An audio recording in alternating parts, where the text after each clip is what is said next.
No DQ Galaxy. We are live with a recap of Friday Night SmackDown from March 29th, 2024. Shout out to everybody watching, whether it's live or on demand. I very much appreciate your viewership and support. WrestleMania 40 is now just 1 week away. We are on the final stretch of the road to WrestleMania. Let's get to this recap. We kicked off the show with a match. We had a tag team match, Randy Orton and Kevin Owens going up against Pretty Deadly. Now, this was a standard tag team match. It was more about the angle to further the build towards WrestleMania. You had Kevin Owens coming in, getting a hot tag, came off the top with a swanton attempt, but Elton Prince got his knees up. And then Randy Orton was taken out by Kit Wilson on the outside of the ring. And while this was going on, referee was distracted.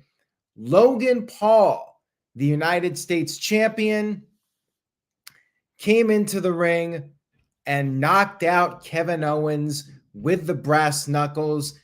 He went back under the ring from where he was hiding. Pretty Deadly got the 1-2-3 victory. Big upset here. And then after the match was over, Randy Orton was wondering what the hell happened. He then saw the replay on the big screen and realized that Logan Paul attacked Owens and hid back under the ring. So Randy Orton went outside the ring. The crowd was chanting RKO. Randy Orton pulled Logan from under the ring, and then Pretty Deadly helped out Logan, but they got taken out. Owens stunned Prince. Randy Orton took down Wilson with the RKO, and they literally chased Logan to the backstage area. Logan stole a car. He took somebody's car and drove off. The announcers seemed a little underwhelmed by this. Like, you would think they would be very upset that Logan literally stole somebody's car, but they just acted like it was no big deal. Anyways, Logan got away. And yeah, it was a good angle here to build some more heat for the WrestleMania triple threat match. Pretty Deadly scores an upset win. It was fine for what it was. We had, and by the way, yes, I agree with Guardian. Logan was an idiot for just hiding under the ring. Why not just leave? Why did he hide under the ring? But anyways, it is what it is. Stupid heel, but hey, at least that's better than a stupid baby face. We had an Io Sky vignette. Io was in a studio and we had some footage shown. She just called Bayley a narcissist, said that she made Bayley relevant and Damage Control's patience wore thin. They got tired of Bayley.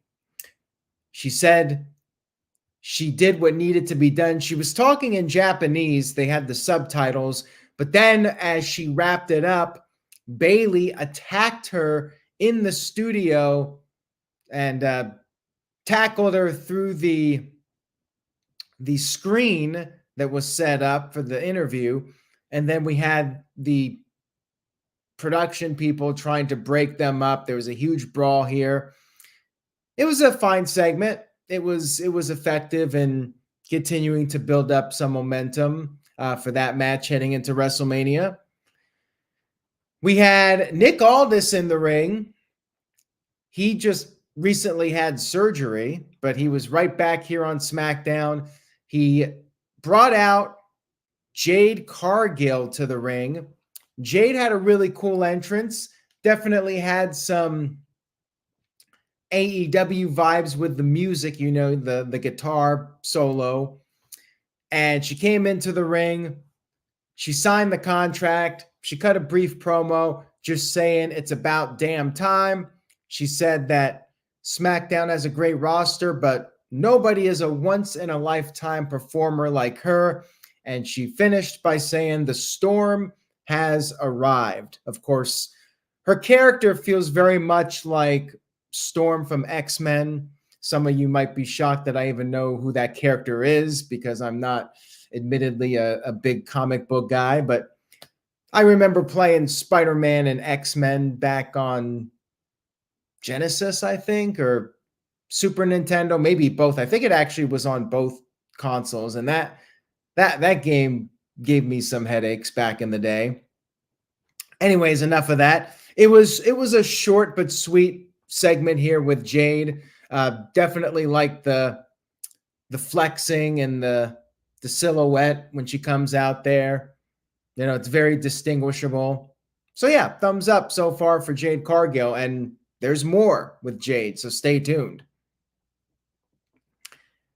Now, Hamp Connell sent in a $5 super chat. Thank you, Hamp. Says, Raw ends with the hottest angle in years. The very next show, neither guy is anywhere to be found. That is my problem with the brand split. The funny thing is, Cody Rhodes is a member of Raw, so we shouldn't really even be expecting him to be on SmackDown. And The Rock is just The Rock. The Rock goes wherever he wants.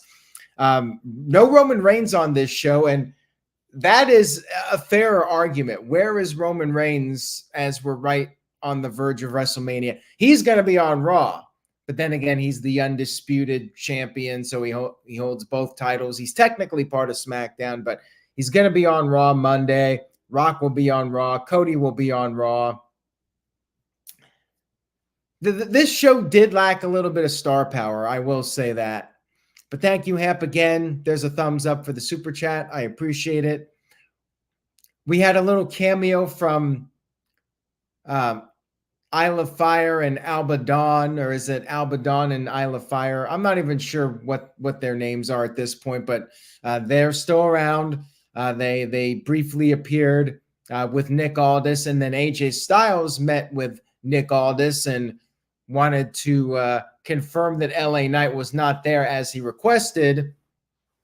But Aldis basically said he asked LA Knight not to be there. He didn't demand that LA Knight not be there. More on that in a few moments. Next up, we had a tag team match. We had Grayson Waller and Austin Theory, A-Town Down Under, going up against the Street Profits. Bobby Lashley and B-Fab had a setup backstage. The champagne was already on ice. Pretty much gives away how this is going to play out. So anyways, Waller got pounced over the announce desk by Dawkins, and then Ford built up some momentum for the team. They did the Doomsday Blockbuster, but Waller broke up the pin. Waller then got taken out of the equation, and Ford was going to pick up the win here. He went for the frog splash, but then, surprise, surprise, Bobby Lashley and B-Fab were taken out backstage by Karrion Kross and Scarlett. Dawkins wanted to go backstage, wasn't sure what to do. Ford did go for the frog splash, but the hesitation cost him. Theory was able to get his knees up, and he pinned Ford to officially advance to the WrestleMania Tag Team Six-Pack Ladder Match. And then afterwards, AOPP came in. They attacked the Street Profits. Karrion Kross was there. Bobby Lashley came to the ring, tried to help out, but he was outnumbered. And you had the Final Testament standing tall. Walter Cruz sent in a $2 super chat. Thank you for that, Walter. Says, there's a brand split. Could have fooled me. Yeah, and typically around WrestleMania, the brand split gets thrown out the window, essentially. Like, it's full speed ahead, all hands on deck. Everybody's on the big shows except for this one. And that's just how they roll. I'm guessing we're going to have a draft pretty soon, maybe sometime after WrestleMania. I would hope so. That's the time to do it, you know, reset the storylines after the Super Bowl of wrestling. We had footage of Dominic Mysterio costing his father, Rey Mysterio, in the match against Santos Escobar last week. And then Legado del Fantasma came to the ring for a promo. Santos said that he outsmarted Rey Mysterio by just making one phone call. And that's when he brought Dominic Mysterio to the ring.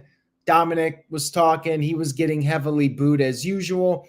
Then we had Rey Mysterio and the LWO come into the ring.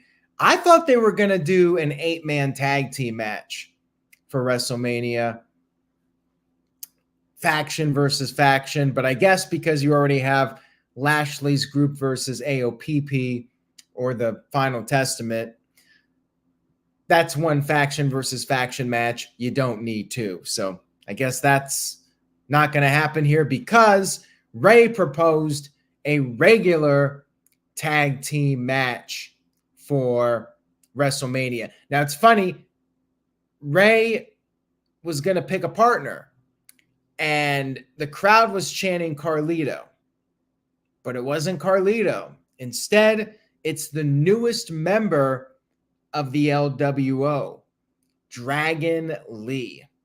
Dragon Lee came out there. We had a huge fight break out. Dragon Lee came off the top with a dive, taking out the entire Legado faction.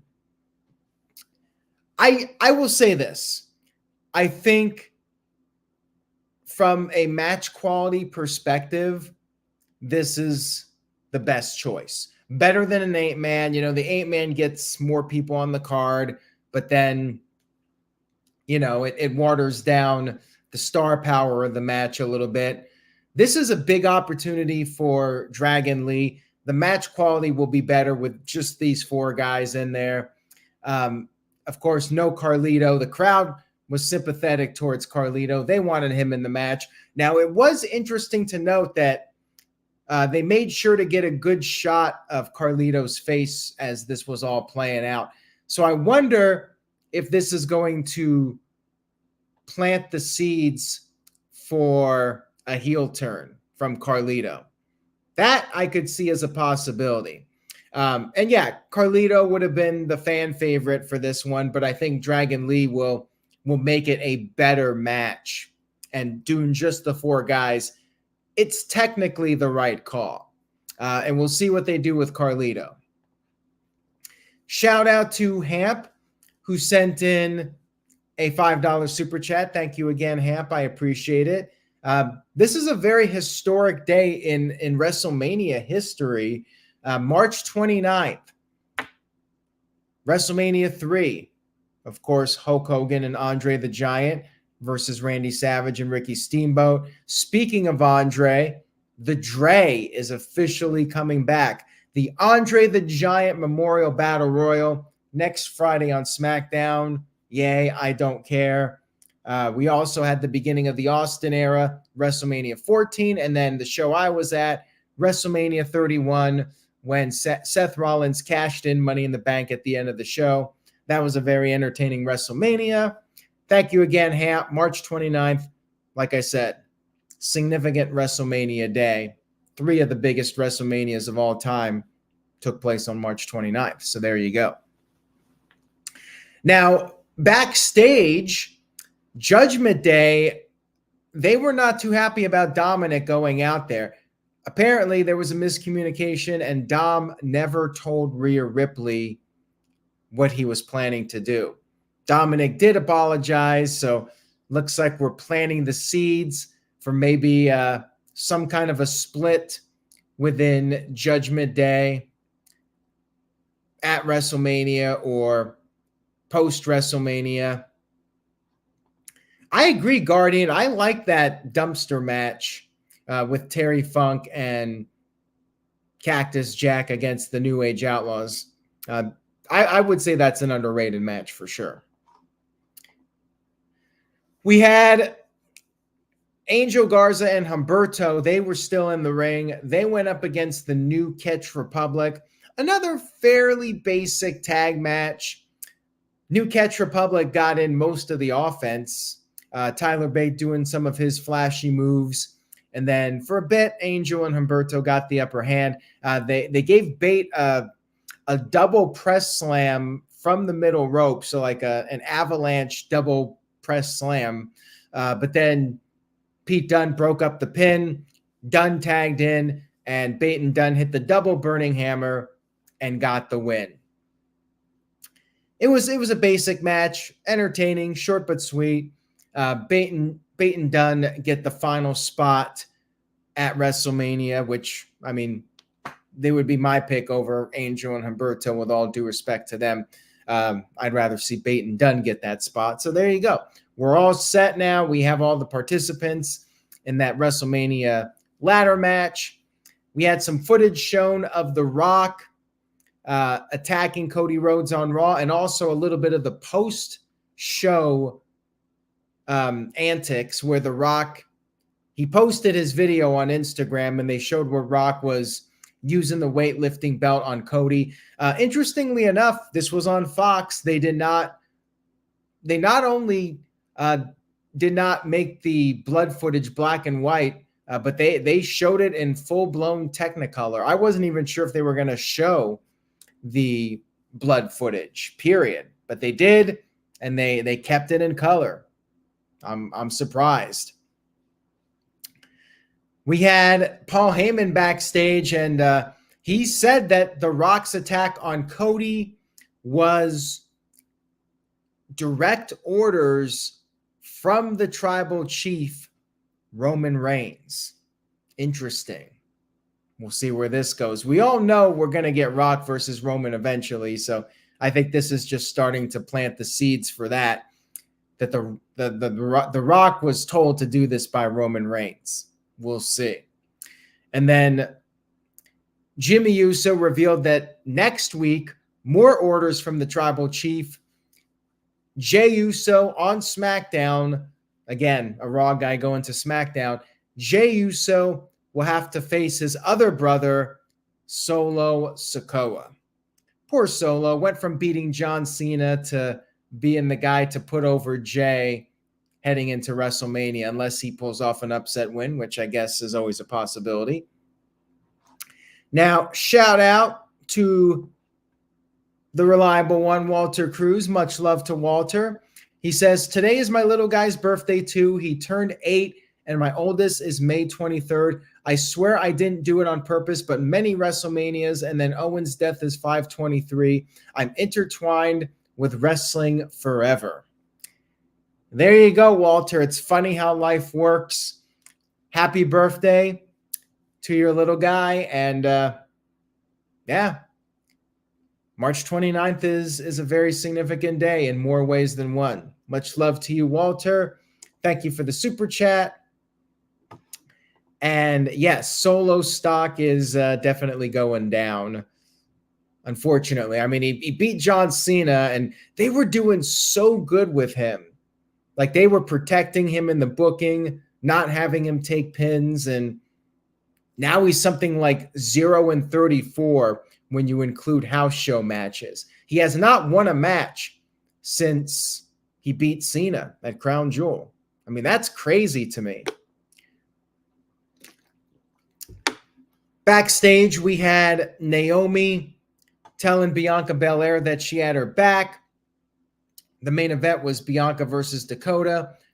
We'll get to that in just a few moments. But first, we had AJ Styles come into the ring for a promo, and he said the fans are the reason that LA Knight invaded his home last week. He said he is going to expose LA Knight as an overachieving piece of trash that he is. And Styles said he's not fooled. He believes Knight is there somewhere. He went over by the cameraman, realized the cameraman was not, in fact, LA Knight. And then some guy jumped the barricade, but apparently it was just a crazy fan. However, one of the security guards, sure enough, turned out to be LA Knight, wearing a wig and sunglasses, or not sunglasses, just regular glasses. LA Knight took off his disguise and beat the crap out of Styles. He grabbed the steel chair. Styles managed to escape within an inch of his life. And then Knight got on the mic, said his usual stuff. At WrestleMania, Styles is going to know whose game it is. LA Knight. Yeah. So it was a solid angle to continue building up their match for WrestleMania. They got a decent amount of time here compared to last week where it was a very short segment. And that was one positive thing about Raw. Or not Raw, one positive thing about SmackDown, because you had no Rock, no Roman Reigns, no Cody, no Rollins. Some of the undercard matches got more time to be built up for WrestleMania. That, I will say, was a positive of the show. So we had our main event. We had Bianca Belair versus Dakota Kai. Good match here to close out the show. Bianca was taking it right to Dakota in the early moments, and Dakota was grabbing Bianca's braid to try and get the upper hand, but she lost that tug of war. They traded shots back and forth, and then they were on the apron. Dakota went for a running knee, her bad knee, but she hit the apron, and then Bianca brought her back in with a deadlift superplex and then finished off Dakota with the KOD. And immediately when the match was over, Damage Control came in, attacked Bianca. Naomi came down to make the save, but the numbers game caught up with her.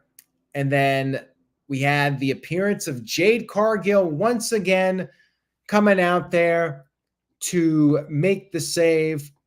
And Jade looked pretty good here. She took out Asuka with the pump kick. She powerbombed Dakota, and then she hit the Jaded on Kairi Sane. And the show ended with Bianca, Naomi, and Jade Cargill standing tall in the ring.